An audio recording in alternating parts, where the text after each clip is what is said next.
I bet you've never heard of the legendary oasis of Zerzura. This ancient city is said to be hidden somewhere deep in the Sahara Desert, and its discovery could mean unimaginable riches and untold secrets. According to an anonymous 15th century Arabic guide, the key to unlocking the city lies in the beak of a bird carved on the city gate. Zerzura might not be as popular as Machu Picchu or the pyramids, but that just makes it more mysterious. Legend has it that Zerzura is built around this big oasis somewhere in the desert west of the Nile. Apparently, it's made out of white stone and has all these luxurious houses and gold decorations. The story goes that a scribe wrote down the account of a traveler who stumbled upon Zerzura while looking for his lost camel. At one point in his journey, the man got caught up in a sandstorm, where he got separated from the rest of his group. The traveler kept wandering in the desert for days, and then, out of nowhere, two men showed up and guided him to the city of Zerzura. The traveler described this city as an oasis filled with little birds and made out of pure white stonework. The city is also said to be guarded by giants. In 1835, an English Egyptologist named John Gardner Wilkinson mentioned the city in one of his books. He spoke to a man from Egypt who found the city by accident after days of wandering through the desert.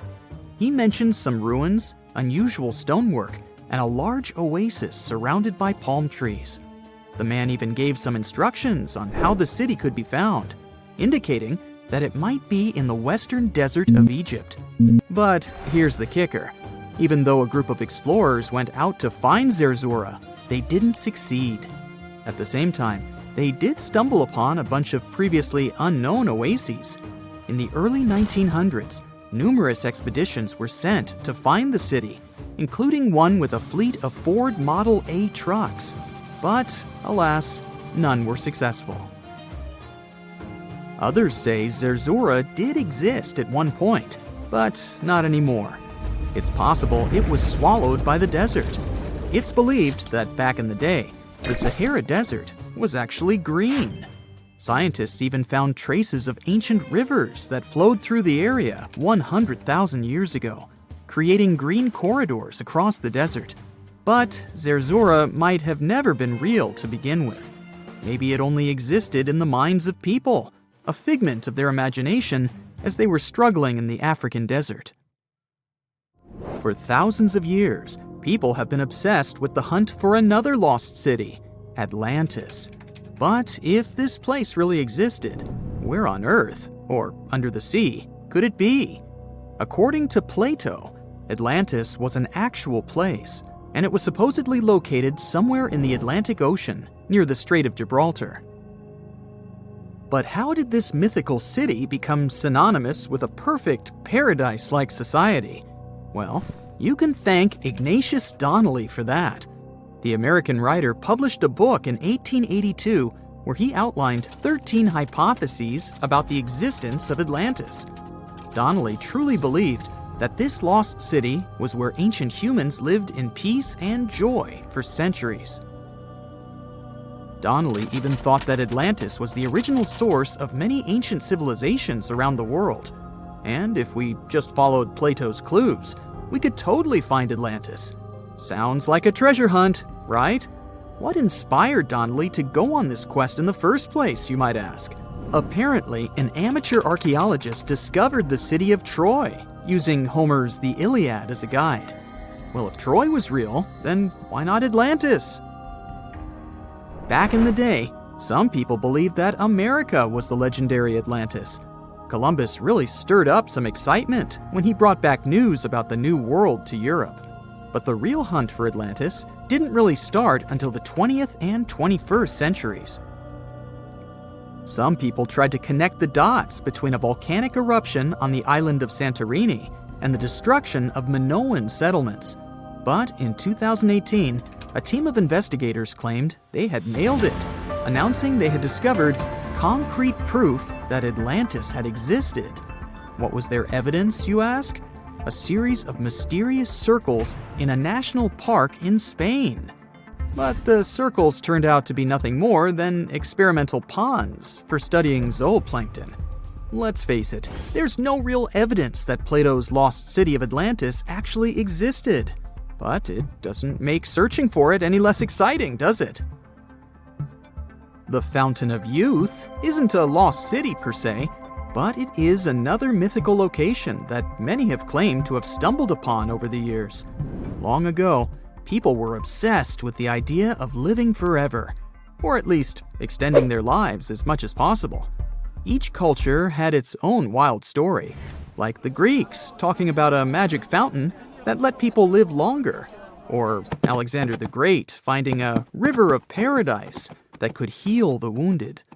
Japanese legends spoke of hot springs that could make you young again, while the Caribbean locals talked about the restorative powers of the water in one of their own mystical lands.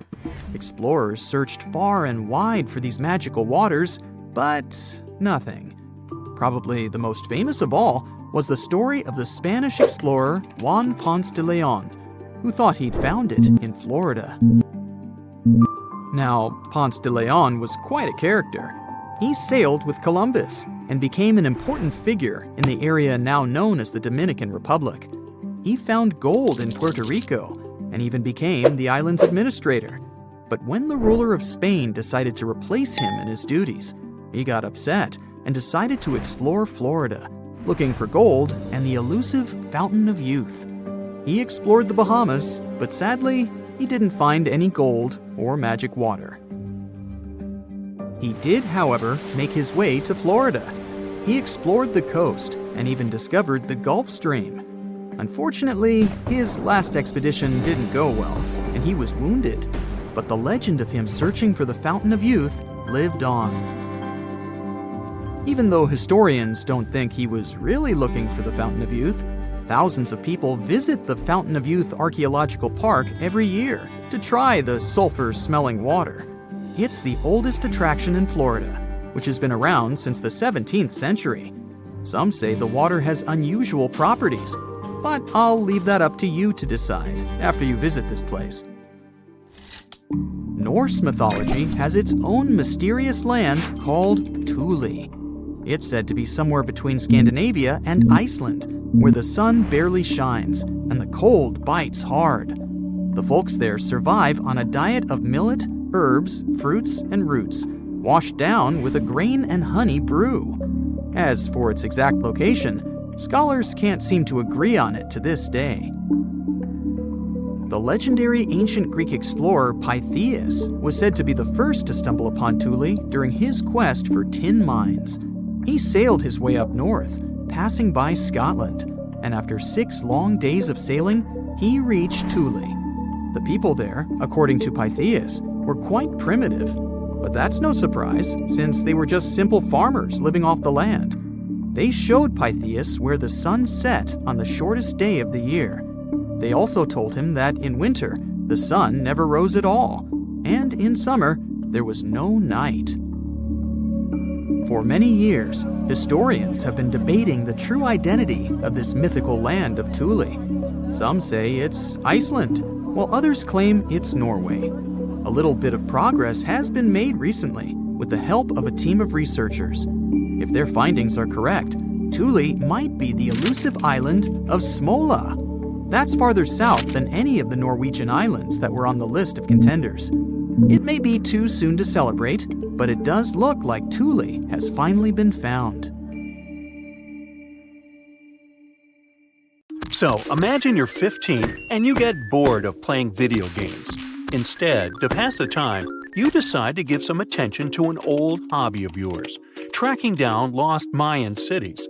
You've heard that some ancient civilizations are said to have built entire cities based on constellations, so you decide to check out whether that was true for the Mayans. You find a book containing all the constellations the Mayan civilization believed to exist. You open good old Google Maps and map every ancient Mayan city discovered to date. You start seeing that this information actually matches. And truly, the biggest ancient Mayan cities correspond to the brightest and biggest stars of the Mayan constellations. Okay, this is getting interesting. You manage to map out over 100 ancient cities when you suddenly notice something strange. There's an area in the Yucatan Peninsula in Mexico where archaeologists have unearthed 2 Mayan cities. But on the constellation map, there are 3 stars. Could this mean there is a long-lost city waiting to be discovered nearby? You might think this sounds too daydreaming, but the story is actually true. The previous account happened to a Canadian teenager named William Gadie. The boy is known as a science genius and had even won an award for the constellation theory we presented just now. When he noticed that a 3rd city was missing from the 23rd constellation he was examining, he began to scour the internet for satellite pictures that could help him solve this mystery. He looked into images from NASA, JAXA, a Japan-based satellite company, and Google Earth. These images were still insufficient to answer his questions, so he reached out to a friend inside the Canadian Space Agency. His friend provided him with state-of-the-art satellite imagery that gave him the answer he was looking for. According to the images, there is a large square area right on the border of Mexico and Belize, which looks like the remains of a city. William took the images to a remote sensing expert known as Dr. Armand Larocque from the University of New Brunswick. They studied the images thoroughly and concluded that the area could be housing 30 buildings and even a large pyramid. The scientific and archaeological community went crazy with the 15-year-old's discovery. Could this really be true? Some background.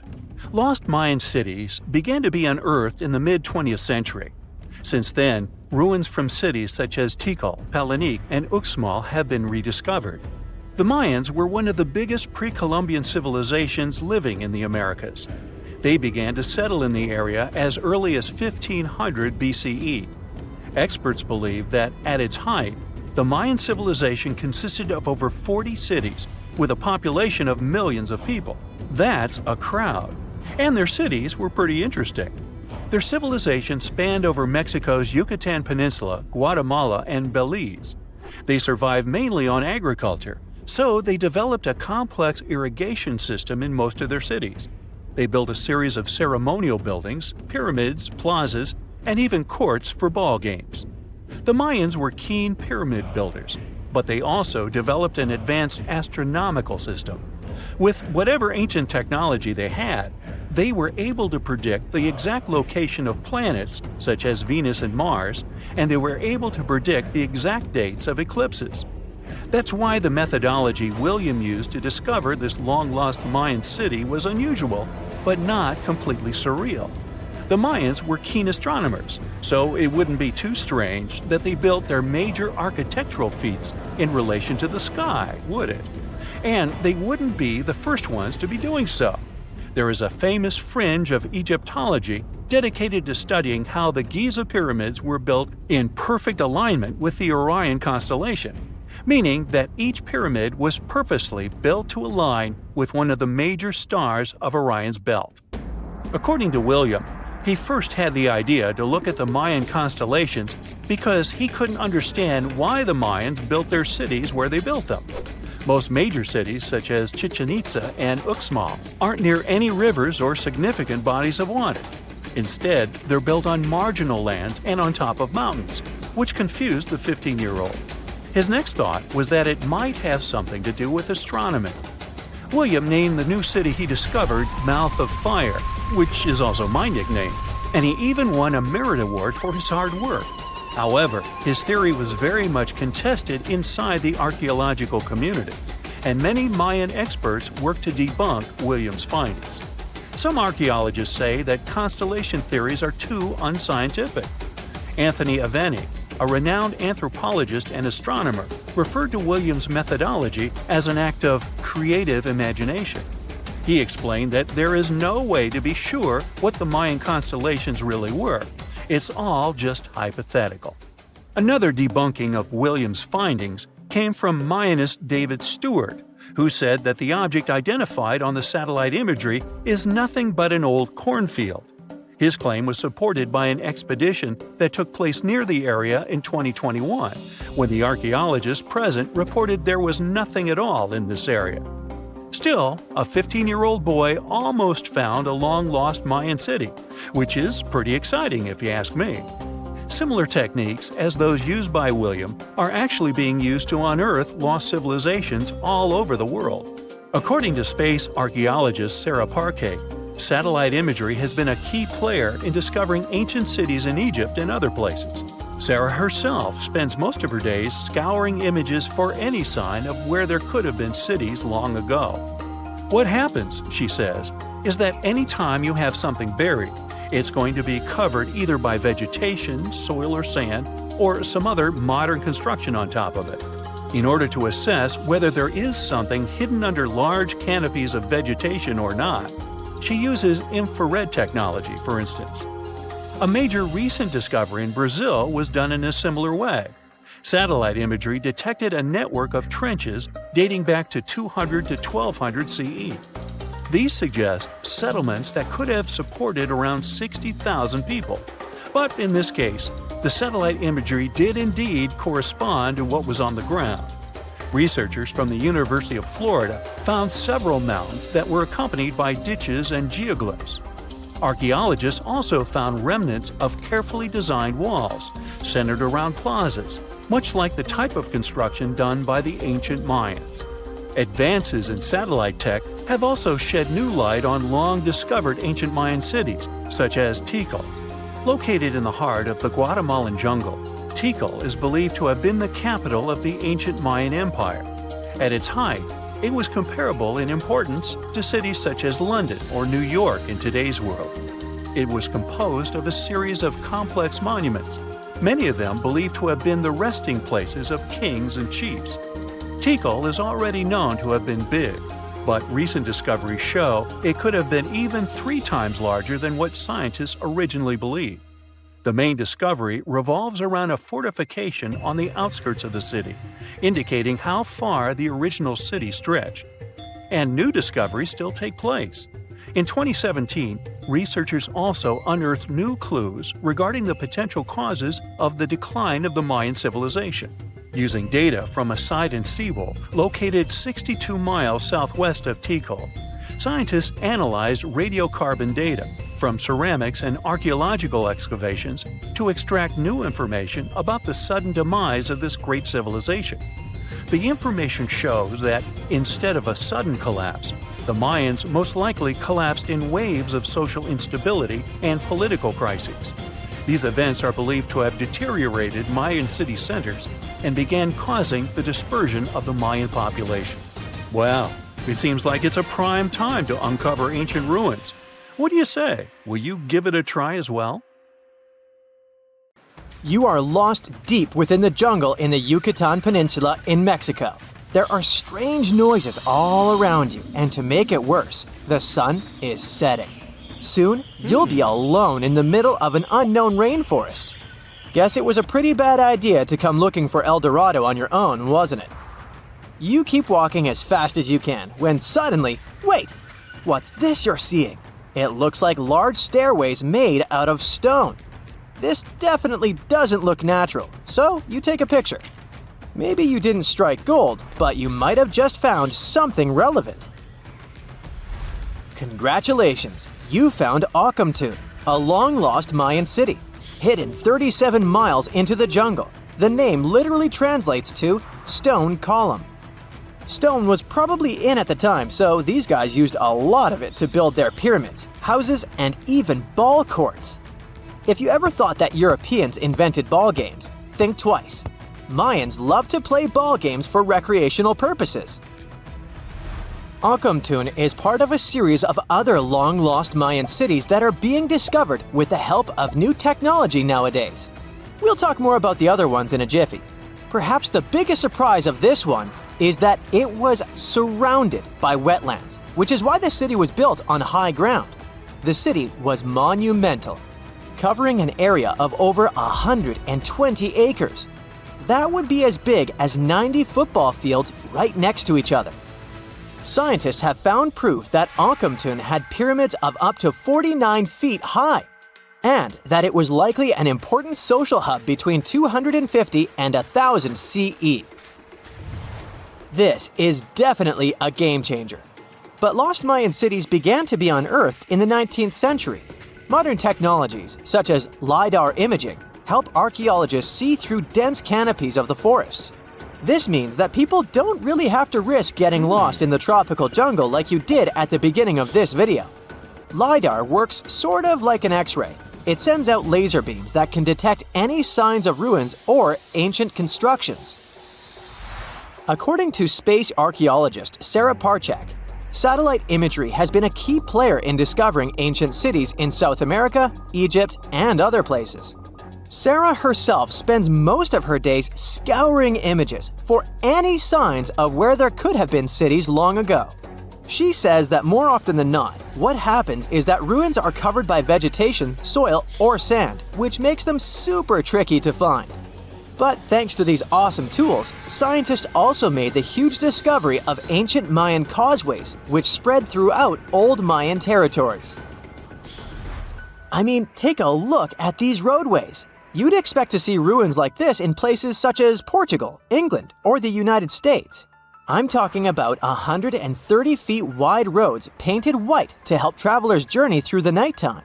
Scientists recently unearthed a 110-mile network of roads such as these, and they think this dates back to before the first registered Mayan highways we've known so far.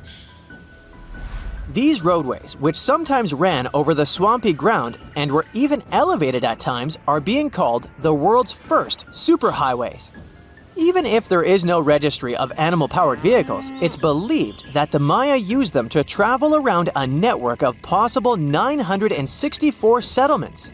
They were built like a huge spiderweb, and from what archaeologists have gathered, this huge system of roads worked to connect a big system of economic and social interactions between Mayan cities. This completely debunks the traditional idea that the Mayan pre-classic period, which dates back to 2000 BCE, was made of small, tribal settlements. Imagine the manpower and engineering ability you need to muster to build something close to these white highways. Scientists believe that these causeways were built pretty much the same way as the Mayans built their pyramids, with a mixture of mud and quarry stone. Oh, and using several layers of limestone to make them white. That's pretty cool, right? But let's take a few steps back for a moment to get some context. The Mayans were one of the biggest pre-Columbian civilizations living in the Americas. Until now, experts believe that at its apex, the Mayan civilization consisted of over 40 cities with a population of millions of people. That's a lot of folks. Their civilization spanned Mexico's Yucatan Peninsula, Guatemala, and Belize. And they survived mainly on agriculture. The thing is, the Yucatan Peninsula was an extremely difficult place to grow crops. So the Mayans had to develop a complex irrigation system in most of their cities. They built a series of ceremonial buildings, pyramids, and plazas. The Mayans might have been keen pyramid builders, but they also developed an advanced astronomical system. With whatever ancient technology they had, they were able to predict the exact location of planets such as Venus and Mars, as well as the exact dates of eclipses. If you've ever seen examples of ancient Mayan cities, this is Tikal. Located at the heart of the Guatemalan jungle, Tikal is believed to have been the capital of the ancient Mayan conquest state. At its height, it was comparable in importance to cities such as London or New York in today's world. It's composed of a series of complex monuments.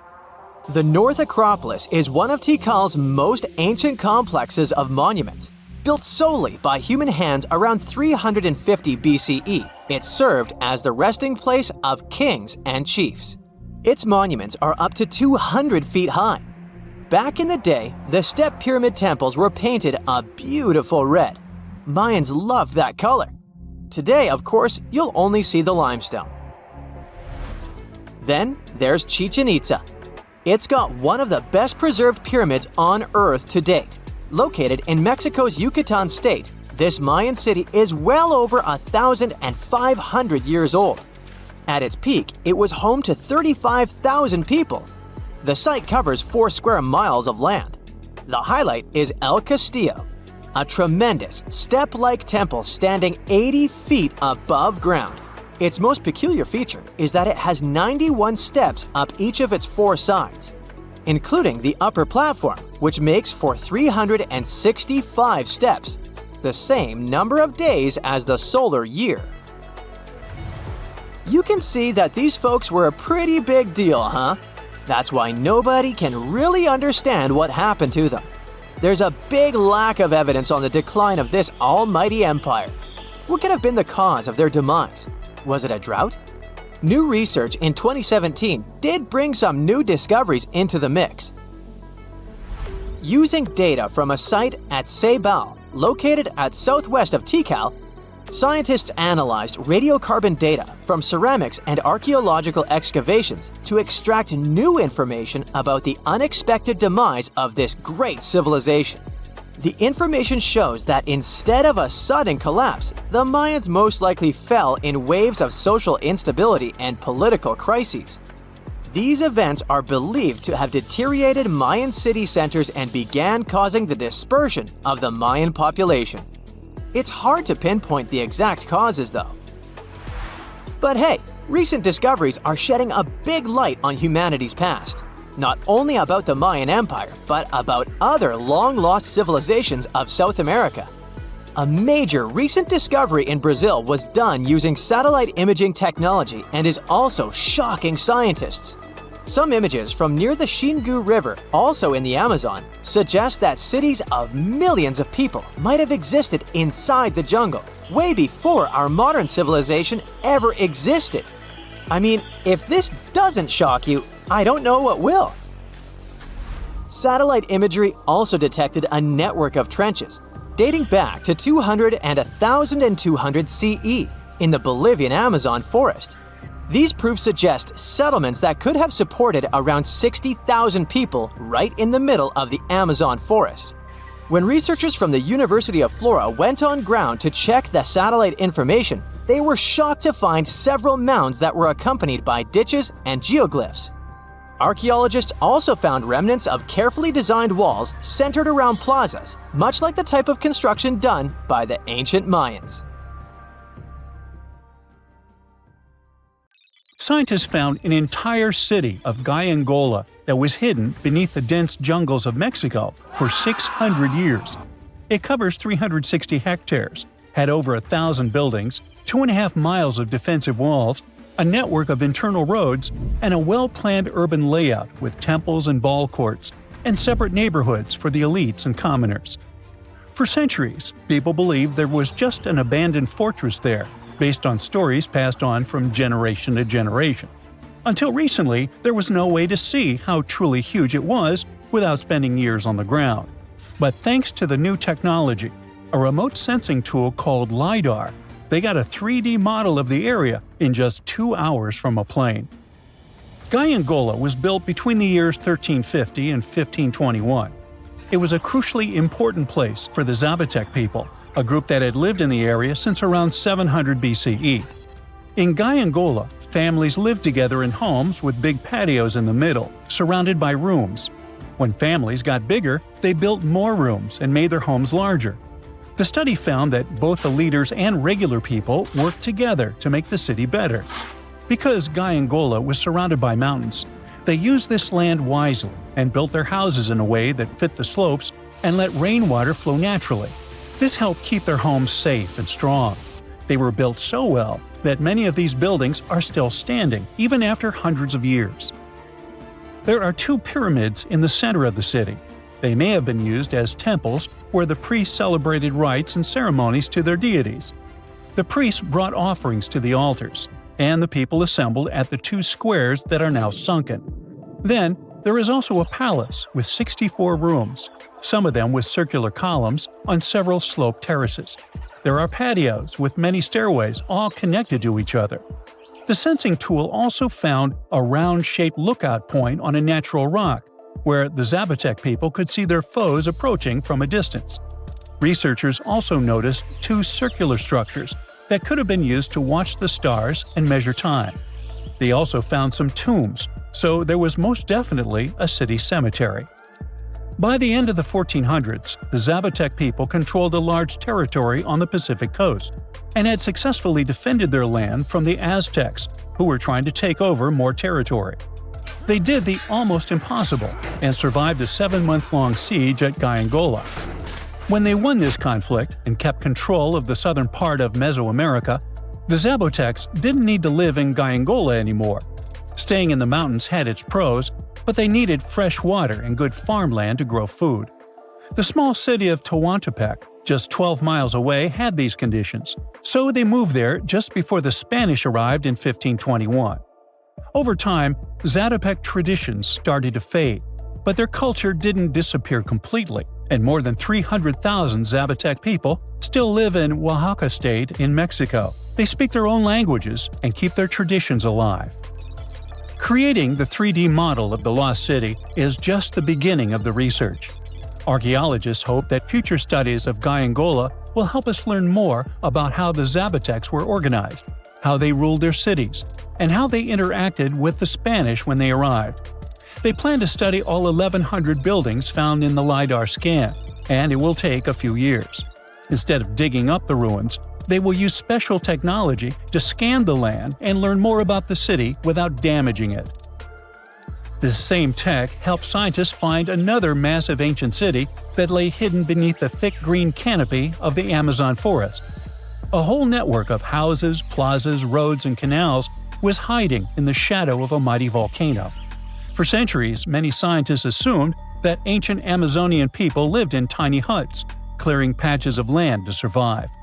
But this city, built 2,500 years ago and inhabited for 1,000 years, proves the opposite. Now, scientists think tens of thousands or even hundreds of thousands of people lived in complex urban societies. Scanning the area found 6,000 rectangular platforms, each measuring around 66 by 33 feet, and standing 6 to 9 feet high. These structures were arranged in clusters around central plazas, with straight roads with perfect right angles and paths connecting them. One of the roads was 16 miles long. Building straight roads like this is far harder than just following the landscape. Some of these roads may have had deep spiritual or ceremonial significance. The volcano's rich soil helped the civilization thrive, but it may also have led to its downfall. Researchers also found signs of threats to the cities, such as ditches that blocked entrances to the settlements. Maybe some people living nearby were trying to get in. The next step for the researchers will be studying the adjoining 116 square miles to know more about this large, complex society that could be bigger than the well-known Mayan societies in Mexico and Central America. Meanwhile, in 1963, a man in Turkey discovered an ancient city while renovating his own house. He knocked down a wall in his basement and found a mysterious room. He kept digging and saw a tunnel. It led to the Derinkuyu underground city. It's one of the deepest multi-level underground settlements in Cappadocia and in all of Turkey. The inhabitants lived on 8 levels and had access to cellars, storage areas, chapels, a school, a study room, and other structures. All floors were connected by an extensive network of tunnels. The underground city was probably built as a shelter. The construction is hiding at 279 feet deep, and you can't see it from the outside. The complex was large enough to shelter about 20,000 people with their livestock and food supplies. There was also a 180-foot ventilation shaft. Archaeologists believe that Phrygians first built the levels. The Romans used and enhanced the structure later. The golden time of Derinkuyu was during the Byzantine era. The next lost and found city appeared only in a few inscriptions and ancient texts, so no one could be sure it really existed. Scientists searched the majority of the coast of Egypt until one archaeologist and his team detected a colossal face looking at them from under the water. The ancient city of Thonis-Heracleion was discovered completely submerged 4 miles off Alexandria's coast. In the ruins of the lost city, there were 64 ships, 700 anchors, and a treasure trove of gold coins. Archaeologists believe the 16-foot-tall statue and the temple remains are the most important findings discovered by the expedition. Back then, the city had ceremonies and celebrations that took place in the Temple of Ammon. The ruins and artifacts were made from granite and diorite, so they were in good condition even after having been in contact with water for centuries. They give people a glimpse into what life was like 2,300 years ago in one of the most important trade ports of the world.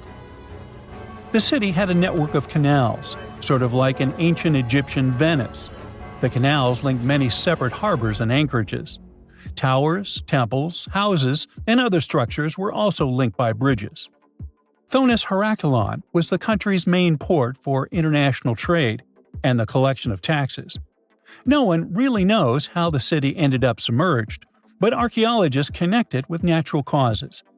At the end of the 2nd century BCE, most probably after a flood, it got covered with water. Then Alexandria, the city founded by Alexander the Great, became more glorious than Heracleion. Before Alexandria's fame, Heracleion was the main port of entry to Egypt. So after the tragedy, many ships heading for Heracleion had to change their route and go to Alexandria. Heracleion lost its glory until its discovery in 2000.